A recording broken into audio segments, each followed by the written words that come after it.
el título de la charla, Datos y Azar, toma de decisiones e incertidumbre.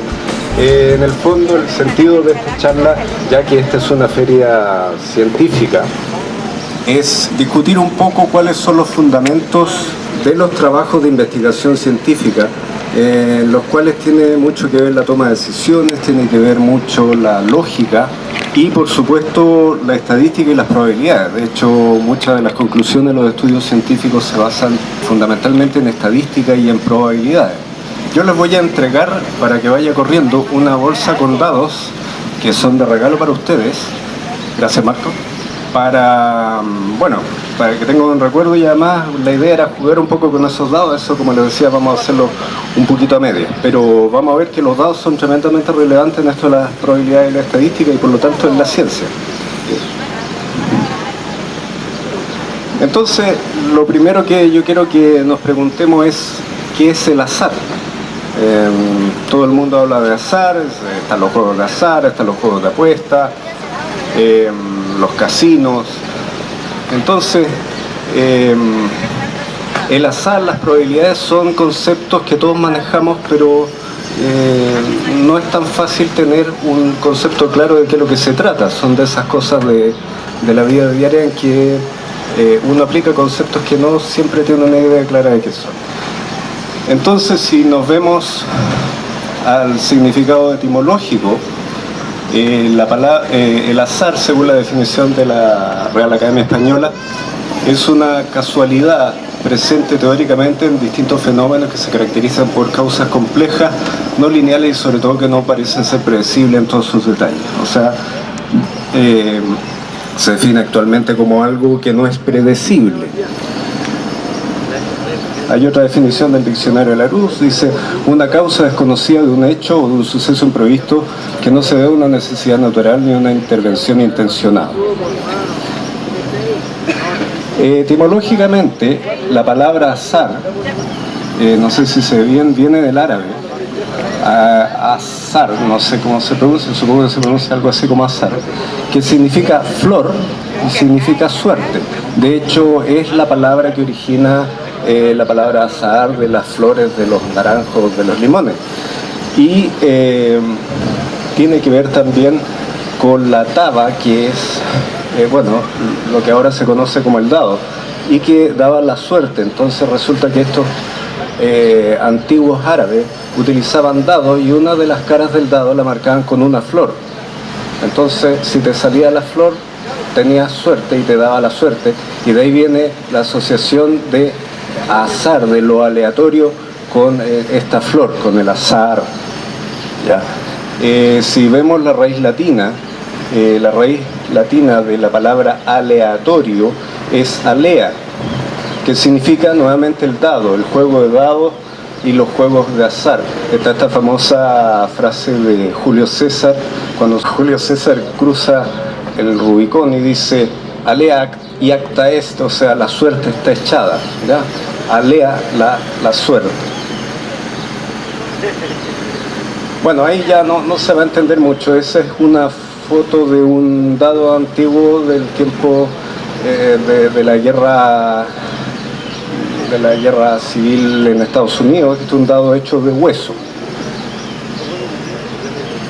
Y esto es una foto compuesta de un dado encontrado en Inglaterra del tiempo de los romanos, en que se ve un dado así bastante maltrecho, pero que efectivamente los tipos se entretenían bastante tirando dados y jugando a la suerte.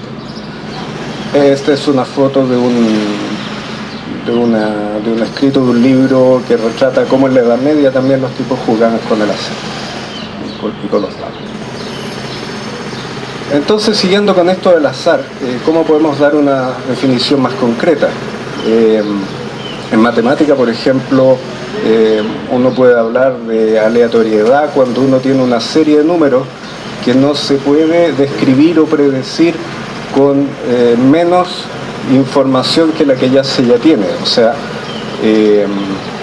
con un algoritmo más corto que la serie misma. O sea, si yo tengo una cantidad determinada de números, necesito al menos esa cantidad de números para saber O sea, de hecho necesito más que la cantidad de números que están para saber cuál es el número siguiente y por lo tanto es algo aleatorio que no se puede predecir, que no se puede deducir. Ahora, directamente relacionado con el azar están las nociones de probabilidad. Y de nuevo, probabilidad es un concepto que todos ocupamos, pero no necesariamente tenemos una idea clara qué es. En el colegio se ve probabilidad como una medida que está entre 0 y 1 y que más o menos dice que algo puede suceder o no. Pero ¿qué significa exactamente eso? Si uno ve los pronósticos del tiempo, si uno ve, qué sé yo, la información que entrega Google,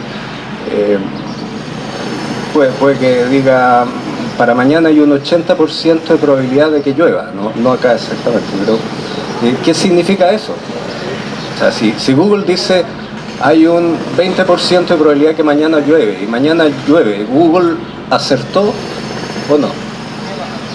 O si dice que hay un 80% de probabilidad que llueve y no llueve, ¿Google falló? Entonces vamos a discutir un poco qué es lo que entendemos por probabilidad. Históricamente la probabilidad aparece con un concepto que son las chances u oportunidades. La gente en las apuestas, por ejemplo, ahí tienen una ruleta, contaba cuántos casos tiene a favor y cuántos casos tiene en contra y según eso apostaba. Si tenía más casos a favor era más factible que ganara. Por ejemplo, en el caso de la ruleta, si yo voy a jugar a rojo, entonces tengo 18 casos a favor y 20 en contra, o sea, tengo oportunidad de 9 contra 10. Si vamos a lanzar una moneda, ¿cuáles son las chances o oportunidades de obtener cara? Todo el mundo ahora piensa en términos de probabilidad y tiende a pensar en un medio. Bueno, aquí, en el caso de lanzar una moneda, es lo que se entiende como 50 y 50, una y una a favor, otra en contra. ¿Cuáles son las chances de obtener 6 al lanzar un dado? Ya adivinarán, 1 contra 5. Entonces, bueno, desde esta perspectiva histórica se puede pasar fácilmente de una medida a la otra. Uno puede calcular probabilidades a partir de chances y chances a partir de probabilidades y viceversa. Entonces llegamos a lo que se entiende como medida de Laplace, que es casos favorables partidos por casos totales. Entonces, en eso hay un supuesto que antes se daba por garantizado, y es que todos los resultados posibles más o menos tienen la misma oportunidad de ocurrir, que es lo que pasa con la ruleta, lo que pasa con el dado, con la moneda. Ya, ahí está la medida de Laplace. Vamos a apurar un poco este cuento. Entonces, esta idea de probabilidad es una idea posible de probabilidad. Es atrayente el punto de vista intuitivo, pero tiene algunos problemas. Primero, que hay resultados que no son simétricos, ¿ya? Simétricos en el sentido que todos tienen la misma oportunidad de ocurrir. Si yo voy a escoger una persona de acuerdo a su peso, evidentemente la gente que tenga más peso va a tener más oportunidad de salir que gente que tenga menos peso. Aquí creo, no, está como 50 y 50 mujeres y hombres, pero bueno, hay problemas en que eso no se puede aplicar. Lo otro es cómo se puede verificar experimentalmente. Por ejemplo, si yo tengo un dado, ¿cómo puedo saber si el dado está cargado o es un dado equilibrado? Un dado cargado sería un dado que tiene más posibilidad de caer en una cara que en otra. Entonces aquí viene otra interpretación de probabilidad, que es el enfoque frecuentista. Básicamente, si tomamos el ejemplo del dado, significa que yo podría calcular experimentalmente la probabilidad de obtener cada una de las caras y por lo tanto saber si el dado está equilibrado o está cargado, si repito un experimento muchas veces. Si repito un experimento muchas veces de manera independiente, entonces es aplicable el principio de simetría de la probabilidad de Laplace, porque entonces considero como chances, como oportunidades, los resultados de cada una de las repeticiones del experimento, y por lo tanto puedo definir la probabilidad como número de veces que sucede el evento comparado por número de veces que se hace el experimento. Y esto es lo que se llama la medida de probabilidad frecuentista. Ahora, resulta que existe un resultado matemático muy importante que se llama la ley de los grandes números, y dice que si yo hago esto cada vez más veces, y lo repito muchas y muchas veces, cada vez ese valor de probabilidad se va a ir estabilizando en lo que se llama un límite, y ese límite va a ser justamente la probabilidad, ese valor un poco evasivo que no sabemos cuánto es, se puede probar experimentalmente. Hay algunos problemas, por ejemplo, ¿qué probabilidad tiene un bebé que nace de ser hombre o mujer, de tener sexo masculino o femenino? Bueno, suponiendo, pongámonos el tiempo que no existía la ecografía. Entonces, cuando empezaron a manejar estadísticas en el sentido de resultados que empezaban a hacer los gobiernos, porque se empezaba a implementar sistemas de salud, sistemas de protección, etc., se empezaron a dar cuenta que nacía un poco más hombres que mujeres. Y esto era algo que se verificaba en distintos hospitales en Europa. Nacían un poco más hombres de mujeres. Entonces, si yo me pregunto cuál es la probabilidad de que un bebé que nazca sea de sexo masculino, ¿cuál es esa probabilidad? Entonces eso sería algo verificable nada más que tomando el enfoque frecuentista. Tendría que observar muchas veces los nacimientos y dividir por el número de casos totales y encontrar entonces cuál es más o menos esa probabilidad. Sí. Ahora, el problema con esta definición es que si yo quiero llegar a un valor preciso, tengo que observar el proceso hasta el infinito. Y nadie tiene tiempo para eso. El otro problema es que hay muchos experimentos que no son realmente repetibles. Por ejemplo, si yo me pregunto cuál es la probabilidad de que mañana llueva y Google me dice un 20%, el problema es que yo no puedo verificarlo porque el día de mañana no se va a repetir nunca. Entonces no puedo aplicar esta medida de probabilidad frecuentista.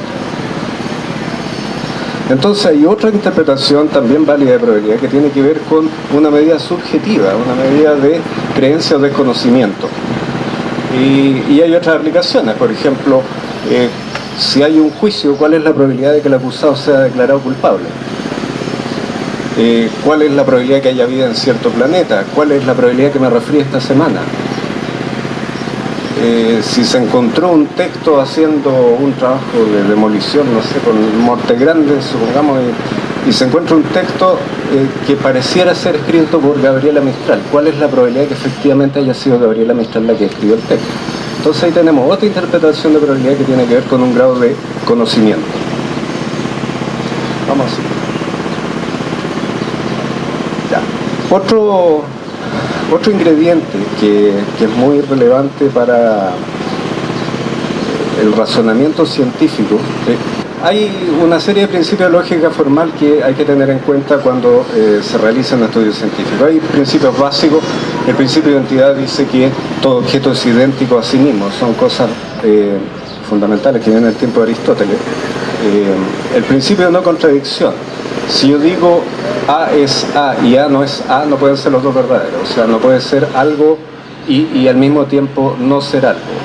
No puede haber contradicciones, por lo tanto, en una secuencia lógica de afirmaciones tienen que ser todas concordantes.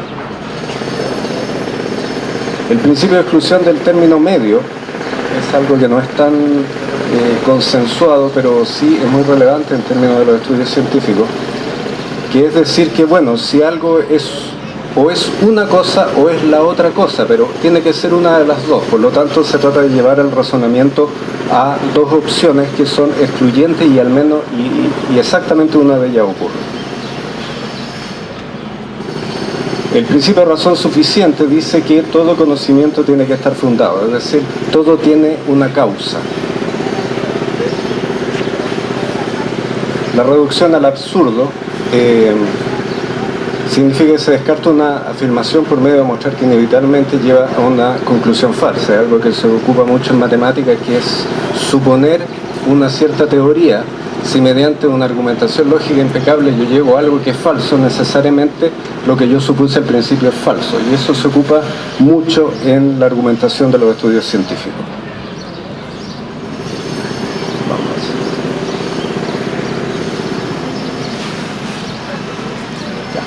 Vamos a...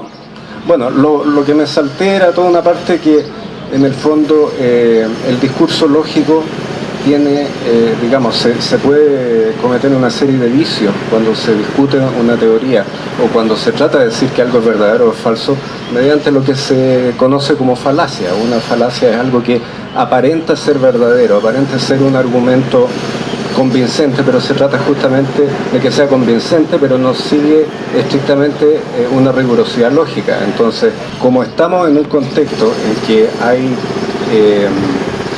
una relevancia muy grande de la ciencia y de los estudios científicos en general, esos estudios científicos muchas veces llegan a la gente a través de los medios de comunicación, y a veces los medios de comunicación o no presentan el razonamiento original o lo plantean en términos de intereses que puedan tener los que quieren comunicar los resultados. Entonces hay falacias como decir que algo es falso porque lo dice alguien que tiene mala fama por algo, por ejemplo, o decir que algo es verdadero porque nadie ha demostrado lo contrario.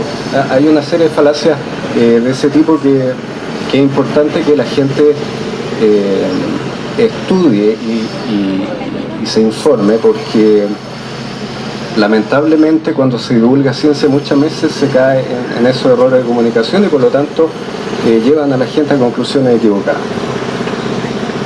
Vamos a ver un ejemplo muy típico. Uno aquí tiene una serie de proposiciones, por ejemplo, está lloviendo, esa es una proposición que puede ser verdadera o falsa. Si llueve, entonces la calle está mojada. Ese es un razonamiento que es verdadero en el sentido de que efectivamente si llueve, entonces la calle está mojada, porque siempre que llueve la calle se moja. Y esta es otra afirmación que dice la calle está mojada, que es un hecho verificable y por lo tanto uno puede tomar un valor de verdad con respecto a eso, y también la calle no está mojada. Entonces, yo podría decir está lloviendo. Como además yo acepto que si llueve entonces la calle está mojada, luego la calle tiene que estar mojada. Por lo tanto, si yo acepto esas tres afirmaciones, no puedo deducir que la calle no está mojada, porque entonces estaría violando el principio de contradicción. Ahora, si yo parto diciendo la calle está mojada y acepto que si llueve entonces la calle está mojada, ¿puedo concluir que está lloviendo?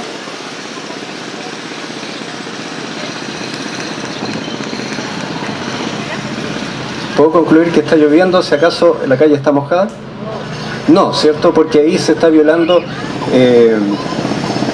el principio del término excluido, porque puede haber otras causas para que la calle esté mojada. Puede haber pasado el caballero con la manguera, puede haber una señora regando, en fin, puede haber otras explicaciones. Sigamos. Entonces, en investigación científica, generalmente, o sea, no todos los estudios científicos son experimentales, no todos son cuantitativos, pero hay una proporción muy importante que sí lo son. Y generalmente muchas conclusiones muy rimbombantes de los estudios científicos se basan justamente en estudios experimentales, en que se recolecta información y a través de esa información se trata de mostrar evidencia de que una cierta teoría es cierta o no. Entonces, los diseños experimentales son formas de realizar y controlar estos experimentos de manera que yo pueda básicamente controlar todas las causas posibles de un fenómeno hasta dejar solamente una que yo estoy controlando en el experimento. Entonces, la gracia es, en base a la información empírica, a los datos que se recolectan, a lo que se llama en estadística una muestra aleatoria, poder decir si puedo demostrar que algo es falso, entonces lo contrario es verdadero. Esa es más o menos la lógica, ¿ya? Entonces ahí es donde se conecta la estadística y la probabilidad. Por una parte la probabilidad provee herramientas de modelamiento matemático, pero además la estadística considera e incorpora la información empírica, la información de datos que de alguna manera tienen, aunque sea parcialmente, información de lo que yo no puedo observar, que es la totalidad de la realidad. Bueno, entonces ahora venía una parte en que yo le iba a mostrar resultados con el apoyo de un software que no puedo mostrar, pero los voy a invitar a jugar con los dados. Así que supongo que ya a esta altura cada uno tiene su dado, ¿Sí? ¿Todos tienen su dado?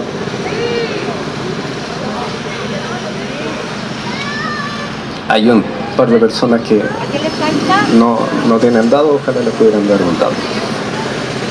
Entonces el juego es bien simple. Lancen el dado y vean qué cara sale.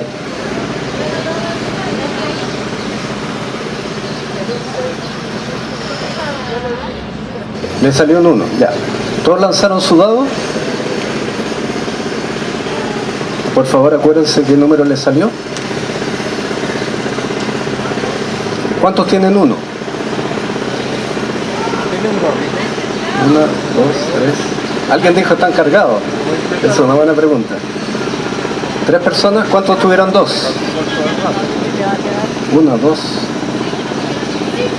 5. ¿Cuántos tienen 3? 2. ¿Cuántos tienen 4? 1, 2, 3. ¿Cuántos tienen 5? 1, 2, 3. ¿Cuántos tienen 6? 1, ya. Entonces en esta parte yo ingresaba los datos en el computador y ustedes veían en un gráfico que aproximadamente la proporción, como uno esperaría, del número de veces que sale cada uno de los resultados es lo que se conoce como una distribución uniforme, pero hay una variabilidad. Entonces a continuación yo mostraba una simulación en que era el mismo efecto de tirar 1000 veces un dado. Y entonces ahí se puede observar, y se puede de hecho mostrar un gráfico, en que se puede observar que a medida que va aumentando el número de ensayos del experimento, la ley de los grandes números se empieza a expresar y entonces cada vez la proporción se aproxima más a lo que todos sabemos que es un sexto por cada uno de las caras. Ahora, el siguiente experimento que yo los invito a realizar es lanzar el dado hasta que obtengan un 6 por primera vez. Entonces, ¿cuántos intentos necesitan hacer para obtener un 6? Le salió la primera, muy bien. No se asusten si no resulta el tiro. Pero, por favor, sean bien honestos y lancen el dado hasta que les salga un 6 y cuenten cuántas veces tuvieron que hacerlo. ¿Tú fue 4? 4. 4 también, ¿ya? 3. 5. 4. Sigue nomás lanzando su dado, ¿sí? Siempre le sale la primera. Muy bien. ¿Y usted cuántas veces tuvo que lanzar el dado? 9, ¿ya? ¿A quién tuvo que hacer más intentos? ¿Cuántas veces necesitó? ¿Ah? 15, muy bien. ¿Y usted? 5. ¿Y usted? 10. ¿Alguien necesitó más de 15 intentos? ¿Usted? 19, muy bien. Ya. Entonces, esto era para mostrar que efectivamente las cosas raras suceden. Y sobre todo si aquí hubiera mucha gente, yo podría esperar resultados como 30, 40 o 50. De hecho, entonces uno puede ver, haciendo simulaciones en computador, que si yo lanzo 1000 veces un dado, es perfectamente factible que alguna vez necesite 50 intentos para obtener un 6. Y de hecho, la probabilidad es mayor que 0 cuando el número de intentos tiende a infinito. O sea, potencialmente yo podría estar hasta el infinito lanzando un dado. Ahora es muy difícil encontrar a alguien que tenga tan mala suerte. Pero en este grupo de personas, que no sé cuánto habrá, ¿cuántas personas hay? Unas 25 personas aproximadamente. En un grupo de 25 personas ya se dio que aquí nuestro amigo necesitó 19 intentos para lanzando el dado para obtener 6 por primera vez. Por favor, ¿podrías hacer de nuevo el experimento? Vamos a esperar. 2. Listo. 4 veces. ¿Se fijan? Primera conclusión. No existen las rachas. ¿Ya? No es que él tenga mala suerte, fue un resultado puntual. Pero la siguiente vez que él realizó el experimento, no tuvo la misma, entre comillas, mala suerte, sino que obtuvo el primer 6 en el cuarto intento, lo que es algo muy cercano al máximo de la probabilidad.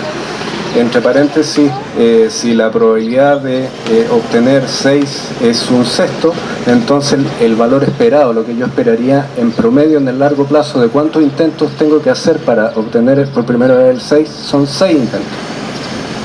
Por lo tanto, los que están en torno a 6 están totalmente en torno a la media.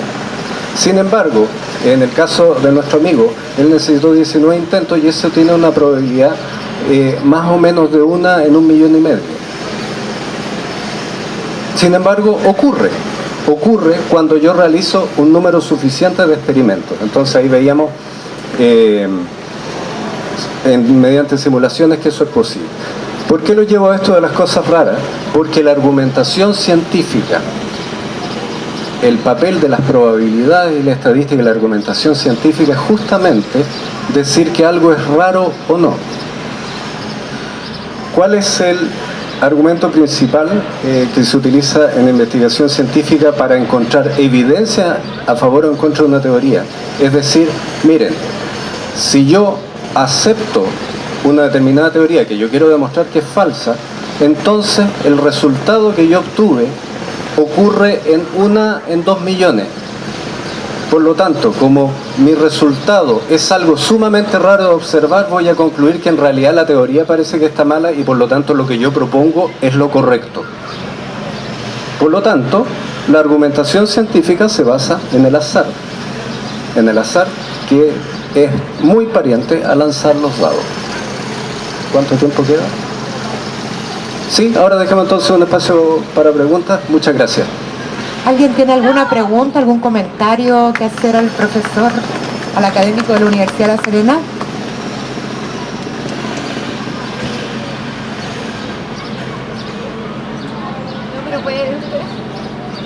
¿Cuánta probabilidad se necesita como para ganar el Kino? Es algo así como 1 en 2 millones y tanto. Entre paréntesis, yo una vez vi en las noticias que existe un taxista en Chimbarongo que se ha ganado 3 veces el Kino en su vida.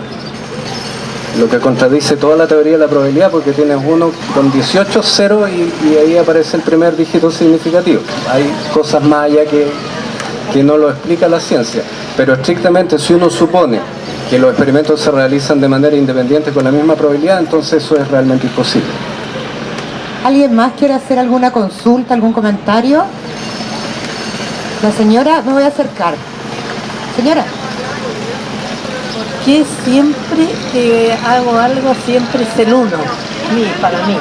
Y ahora, las veces que tiré el dado, el 1. Sacar un 6 por primera vez, o sea, la primera, tiene probabilidad un sexto, que es algo así como el 0,16. Es bastante probable. Ahora, yo le aseguro que si usted hiciera esto muchas veces ya no le saldría siempre el 1. ¿Ya? Y esto es algo bastante interesante, porque cuando uno empieza a ver que se repiten resultados, la mente, que siempre trata de buscar patrones, empieza a creer y a convencerse de que está pasando algo extraño. Y desde el punto de vista de las probabilidades, algo perfectamente normal. Por ejemplo, cuando uno puede ver las estadísticas del loto, de hecho están publicadas, están en internet, y hay números que siempre van ganando. Entonces hay gente que dice, voy a jugar a estos números que van ganando. Bueno, se puede mostrar que si uno hace una simulación, siempre va a haber números que van ganando y no tiene nada que ver con el resultado siguiente. ¿Ya? Entonces lo que a usted le pasa es perfectamente esperable y le aseguro que si sigue intentando no va a seguir así. Hola, buenas. Hola. Bueno, yo llegué al final de la charla, no alcancé a verlo todo, pero una consulta. La probabilidad de lanzar un dado, en este caso un dado de 6, si yo lanzo 2 dados de 6, la probabilidad de sacar 2 de 6 no es 1 en 12, ¿cierto? Es diferente. Es 1 en 36, porque si se hace de manera independiente, un sexto por un sexto da 1 partido por 36. Gracias. La señora.